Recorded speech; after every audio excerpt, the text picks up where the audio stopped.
저는 안전하게 작업하라고 지시했습니다. 저도 안전장비 착용하라고 주의를 줬습니다.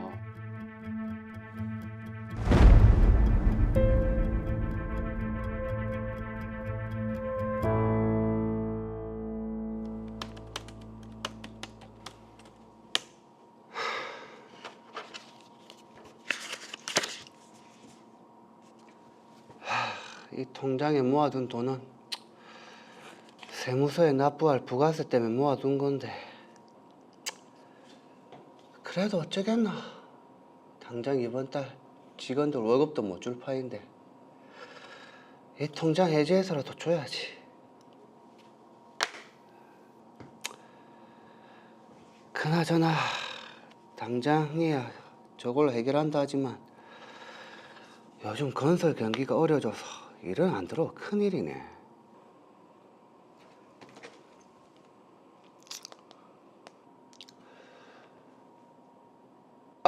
아이고 박 사장님, 아이고 잘 지내시죠? 예.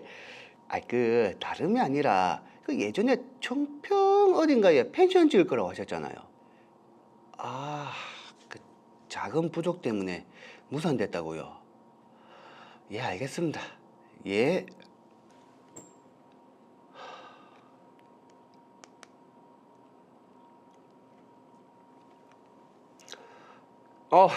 친구야. 공장 잘 돌아가고 있나? 우리 회사? 요즘 일거리가 없어서 거의 문 닫기 일보 직전이다. 그 혹시 일거리 소개해 줄 데 없나? 이 작은 공사라도 상관없는데. 너희 공장 캐노피 설치? 해야지. 무조건 해야지. 내가 요즘 이것저것 따질 때가 아니다. 그래. 내가 내일도 당장 니네 공장 갈게. 그래, 고맙다.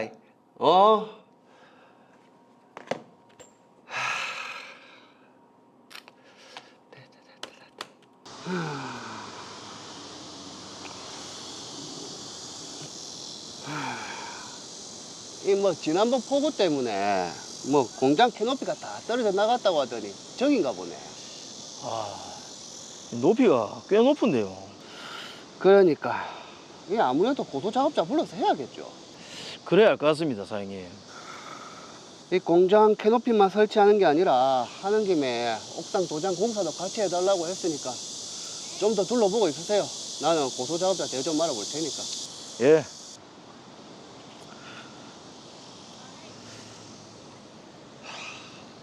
아이고 김 사장님, 이 고소 작업자로 공사 좀 해야 돼서. 작업이 큽니까? 요즘 건설 경기 어려운 거 알지 않습니까? 큰 건 아니고 그냥 공장 옥상에 캐노피 설치랑 도장 공사. 높이가 얼마나 되는데요?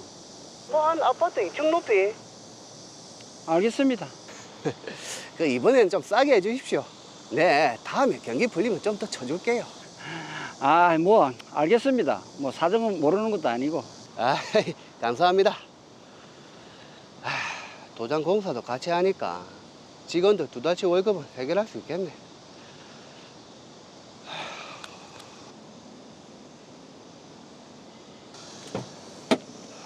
아이고 김 사장님 오셨습니까? 안녕하십니까. 저깁니까? 예. 준호 씨, 나는 여기 공장 사장이 할 얘기가 있다고 해서 저기 사무소에 잠시 갔다 올 테니까 그 작업자 타고 할 때 안전하게 조심해서 작업하고 있어요. 알겠습니다, 사장님. 김 사장님 잘 좀 부탁드리겠습니다. 예.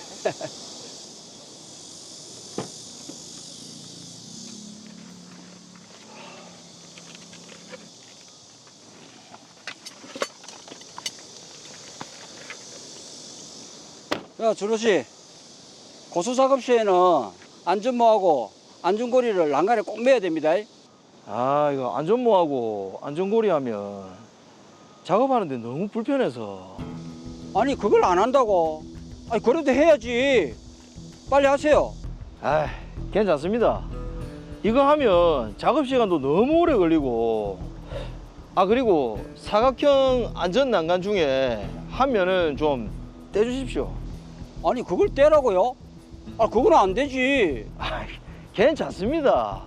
뭐 고수 작업차에서 작업 한두 번 해보는 것도 아니고 평소에도 그렇게 했는데 문제 생긴 적 없었어요. 뭐 떼는 난간 그 부분은 벽에 바짝 붙이면 아무 문제 없습니다. 아, 안 되는데. 진짜 한 번도 문제 생긴 적 없다니까요. 아, 빨리 작업 끝내고 가야지. 날씨도 이렇게 더운데. 자, 빨리 합시다. 아, 난 분명히 이야기했습니다. 저희 반대에도 불구하고 준호 씨는 빨리 작업을 끝내고 싶다고 강경하게 이야기했고 준호 씨가 원하는 대로 작업을 하게 됐습니다. 아, 안 되겠네. 너무 덥다. 아, 저기 가서 땀 좀 식히고 와야 되겠다. 아.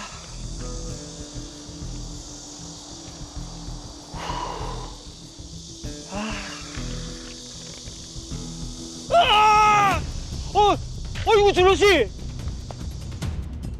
준호 씨는 작업자에서 떨어져 사망하고 말았습니다.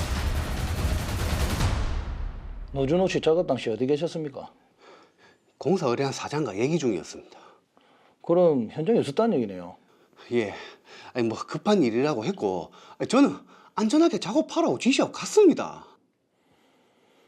노준호 씨는 왜 안전장비를 안 하셨습니까? 아이고, 저는 안주모 안전 장비를 하라고 이야기했습니다. 그 사각 난간 한쪽도 없던데 애시당초 고소 작업 차량에 문제가 있었던 거 아닙니까? 아닙니다, 아닙니다. 그 준호 씨가 작업하기 불편하다고 그 난간을 떼달라고 해가지고 그걸 떼라고 떼라면 어쩝니까? 저도 신신당부했습니다. 그런데 완강하게 문제 없다고 떼달라고 해서 저는 진짜 말렸습니다. 그런데 준호 씨가 이렇게 된 건 진짜 안타깝지만 저는 진짜 책임이 없습니다.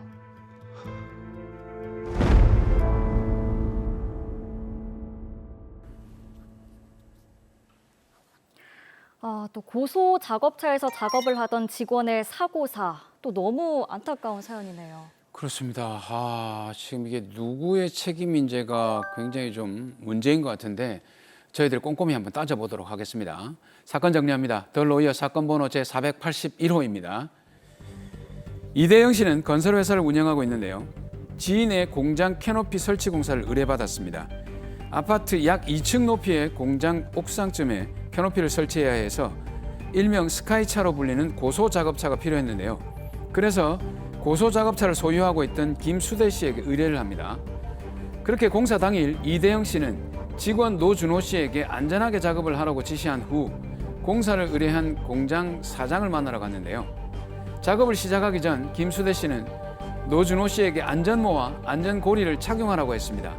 하지만 노준호 씨는 공사하는데 안전모와 안전고리를 하면 행동이 불편하다며 하지 않았고 심지어 사면으로 설치되어 있는 안전난간 중 한 면을 떼어달라고 했는데요. 이에 김수대 씨는 반대했지만 평소 이렇게 작업했고 문제 없었다는 노준호 씨의 완강한 태도에 결국 노준호 씨가 원하는 대로 작업을 시작했습니다. 노준호 씨가 작업을 하는 모습을 계속 보고 있던 김수대 씨. 하지만 너무 더운 날씨에 주변 그늘에 잠시 쉬는데 그만 노준호 씨가 고소 작업차에서 떨어져 사망한 사건입니다. 노준호 씨의 사망은 너무 안타깝지만 일단 사장인 이대영 씨 그리고 고소 작업차 소유자인 김수대 씨는 자신들은 책임이 없다고 주장을 하고 있는데요. 김희준 변호사님, 드라마 사례 어떻게 보셨나요? 네, 오늘 살펴볼 드라마 사례의 경우 업무상 재해에 해당합니다. 산업재해라고도 하고 줄여서 산재라고도 하는데요. 업무상 재해는 업무상의 사유에 의한 근로자의 부상, 질병, 신체 장애, 사망 등을 말합니다. 근데 지금 이렇게 사장인 이대영 씨 같은 경우에는 안전하게 공사를 하라고 하고 사장을 만나러 갔고 그 고소 작업차를 가지고 있는 김수대 씨는 노준호 씨한테 안전 장비를 착용을 하라고 권유를 했습니다. 근데 노준호 씨가 착용을 하지 않았단 말이죠. 그러면 이게 이대영 씨나 김수대 씨에게 책임을 물을 수 있는 건가요? 네, 책임을 물을 수 있습니다. 두 분 다 잘못이 있고 두 사람 모두 형사처벌을 받게 됩니다. 저는 약간 이게 이해가 잘 안 가는데 우선 사장인 이대영 씨에게는 어떤 잘못이 있는 걸까요?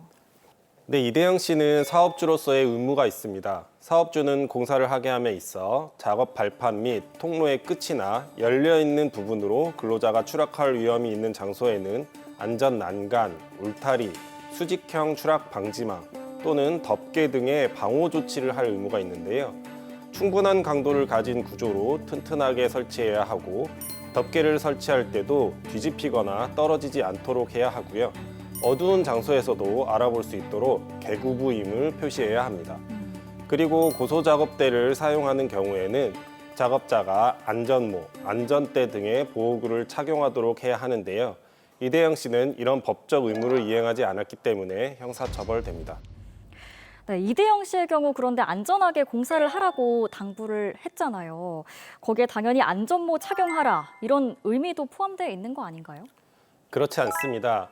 함께 공사 현장에 있었던 이대영 씨는 노준호 씨와 김수대 씨가 안전도구를 다 갖추고 공사를 시작하는 것까지 보고 갔어야 하는데요. 그리고 안전도구를 다 갖추지 않는 경우에는 절대 공사를 하면 안 된다는 지시까지 했어야 합니다.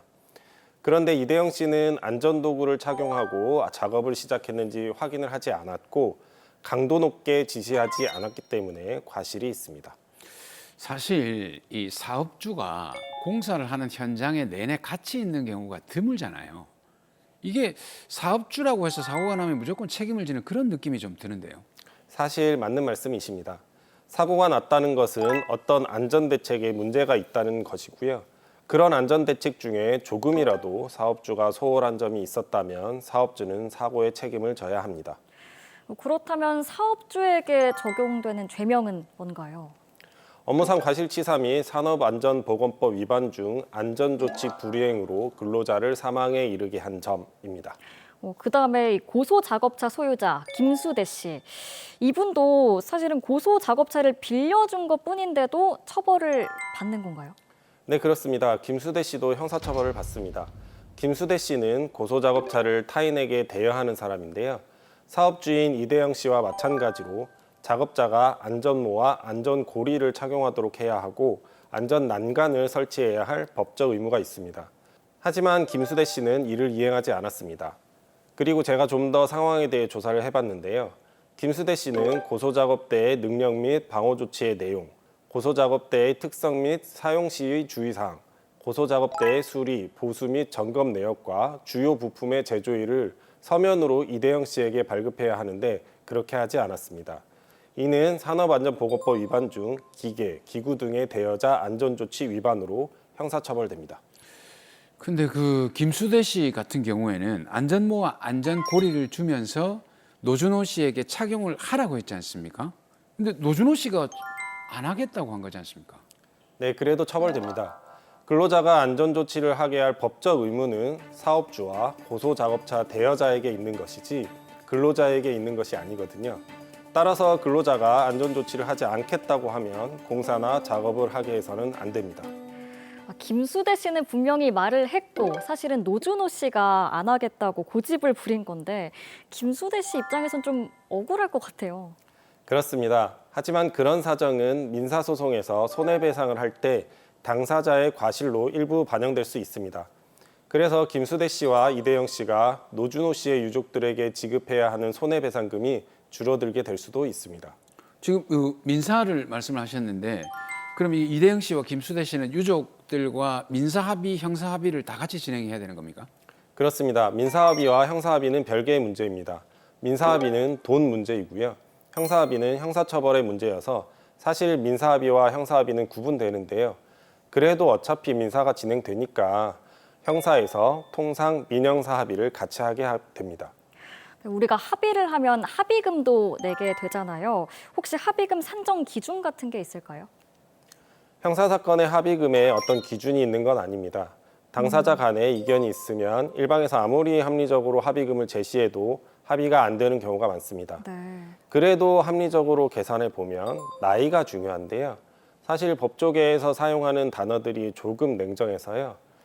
젊어서 사고를 당해 안타깝다가 아니라 아직 벌 날이 많이 남았다는 의미로 사람이 일해서 벌 수 있는 남은 기간을 가동연한이라고 합니다. 오, 진짜 냉정한 것 같은데 가동연한이요. 네, 가동연한은 다른 말로 소득기한 또는 소득연한이라고도 합니다. 법원은 사람의 가동연한을 거의 만 65세로 산정하는데 아주 특수한 경우에는 만 70세까지도 인정되는 경우가 있습니다. 예를 들어 사망 나이가 60세이면 가동연한 65세까지 앞으로 5년간 돈을 벌 수 있으니 이를 기준으로 일시일 수익을 산정하게 됩니다. 일시일 수익을 산정한 때에는 돈을 버는 것만 산정하는 게 아니라 사람이 살면서 쓰게 되는 식비, 주거비 등의 생활비를 일정 비율로 공제하게 되는데요. 사실 5년 정도면 얼마 되지 않잖아요. 제가 법원 손해배상 계산 프로그램으로 계산해 보니 보통 인부 기준으로 일시일 수익은 약 9,300만 원 정도 되었습니다. 야, 참 이렇게 용어가 참 냉정합니다. 가동연한이라니까 기계 같잖아요. 그냥 소득기한이 더 나은 것 같은데. 근데 거기다 또 사람이 죽었는데 1억도 채 안 된다는 게 이게 참, 이게 이거밖에 안 되나요? 그렇습니다. 이 사건은 형사합의를 하지 않고 민사소송만이 진행되면 노준호 씨의 과실이 반영되기 때문에 사실 유족으로서는 형사사건에서 합의하는 것이 좋을 것으로 보입니다. 그러면 형사처벌은 어떻게 되는 겁니까? 구체적인 사안에 따라 다르겠지만 합의했을 때 이대영 씨는 징역 1년 정도에 집행유예 3년 정도가 예상되고 김수대 씨는 징역 1년 정도에 집행유예 2년 정도가 나올 것으로 예상됩니다. 진짜 이 공사 현장, 산업 현장은 한순간의 실수, 이 정도면 괜찮겠지 이런 안일한 마음에 큰 사고로 이어질 수 있거든요. 그렇죠. 정말 첫째도 안전, 둘째도 안전이라는 마음으로 임해야 할 것 같습니다. 그렇습니다. 이게 아무리 근로자가 괜찮다고 하더라도 억지로라도 그거를 하게 만들어주고 만약에 안 하겠다면 근로자를 바꿔야 될 것 같아요. 이게 그 정도로 강한 조치로 감시하고 감독하는 그런 어떤 그 사용자들의 자세가 좀 필요할 것 같네요. 네, 자, 마지막으로 정리 한 말씀 부탁드립니다. 산업 현장에서 발생하는 사고는 원하지 않는 곳에서 뜻하지 않은 시간에 언제든지 발생할 수 있습니다. 언제나 최대한 안전 조치를 하시고 안전사고가 발생하면 법률 전문가와 상의하시기 바랍니다.